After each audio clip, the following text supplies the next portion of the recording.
we'd ask you to make an opening statement, and then we'll go to questions for the student athletes. Yeah, I thought we came out, to start really aggressive. I mean, we came ready to play. I thought Northwestern showed, obviously why they've continued to do such a great job. I thought in the second quarter they were really aggressive. I mean, Nia put her team on her back, and I thought did a tremendous job. But I thought we did a much better job after halftime coming in and kind of settling in.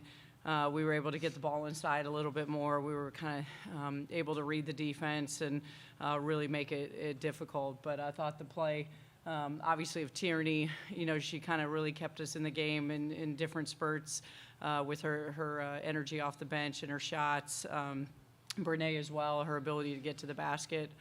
Proud of the fact of her scoring her 1,000th point today. And our guards did a great job. I mean, for Deary not to have a steal against us is phenomenal. And then Bree gave us a phenomenal low post presence inside. Thank you, Coach. Just a quick note, both locker rooms are open. Northwestern's will close at 5:30, and Maryland's will close at 5:32. So if you raise your hand, we'll get a mic to you, and we'll take questions for the student athletes. Right here. Brianna, can you talk about Coach Joe and how you've established a relationship with him throughout the summer and your time with him during the World University Games? Brianna? It was a great experience playing with him over the summer. I learned a lot from him, and he's a great coach, and he has a lot of experience, and I just learned a lot coming off of that trip this summer. Right up here in front.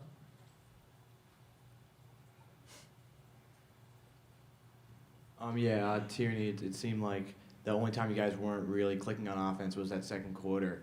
Could you pinpoint any maybe specific reason why you guys struggled during that period? Tierney? I just think we got ahead of ourselves and we're rushing and not playing Maryland basketball, and we weren't poised, and we just had to calm down and breathe and just get back on track. Right up here. Hey, Brene, defensively, what were you able to do to limit Deere to 0 for 14 shooting? Brene? I think we tried to give some good ball pressure, but I think our help side was amazing the whole game. So it was able to just kind of take most of her shots away. So she was able to miss a lot of layups, and that worked in our favor. Right here. And then Brianna, I know you scored 1,000 points earlier in the year.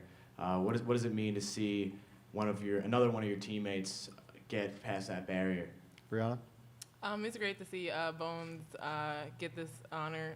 She's a great teammate. I love playing with her, and we're all playing for her this season because she's our senior, and I'm just really happy for her.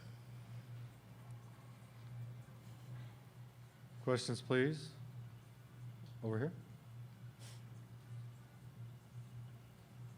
Tierney, how much of your team's depth was a factor that you were able to wear down Northwestern, particularly in the second half? Tierney?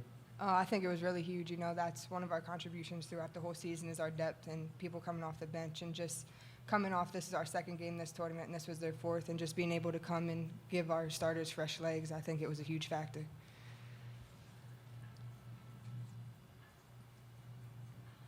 Anything else for the student athletes? Thank you, ladies. You can go back to the locker room.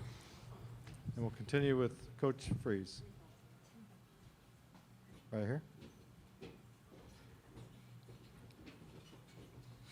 So like I asked Tierney, the second quarter was the only quarter where you guys weren't clicking offensively. Can you pinpoint any reason for that? I don't know if we relaxed some, with the big lead. I thought, Northwestern punched harder. I thought they got, a lot more rebounds and obviously scoring. We went into a major scoring drought. I mean, I remember us being stuck on 31 for a while.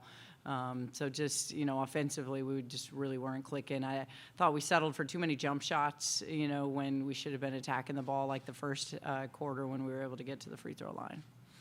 Over here. Yeah, Brenda, Tierney alluded to it. They were playing their fourth game in 4 days. Your depth, how much was that a factor in the second half? I think you guys shot 63% and out-rebounded them 2-1 in the second half. Yeah, I really felt like at halftime that we should be able to separate. I thought they played as hard as they could in the first 20 minutes, but that is where you like to see that separation. And their fourth game, our second, the ability for us to be able to utilize our depth, I thought was big. Right here. Yeah, then like you said, Tierney and Brene having big games off the bench, them being seniors, what would it mean if you guys were able to get the win tomorrow for them to finish their college careers with a Big Ten title? Well, again, it just speaks volumes of their consistency. This senior class, all they've done is, they haven't come in as probably when you talk about accolades or All-Americans, but this class has just showed everybody how to work, how to stay consistent, and when you do those things, you're going to win, and you're going to win a lot. So it would definitely mean a lot to be able to send our seniors, continue to send our seniors out the right way. Anything else for Coach? Right here. Coach, Maggie Lyon had 25 points last time you guys played Northwestern. How big of a loss was it for them to not have her available? Oh, huge. I mean, when you have a shooter like that, obviously we played a lot of zone today, so she would have been able to be able to assist with them. Obviously, the depth factor when you're talking about 4 games, so I'm sure they would love to have been able to have her.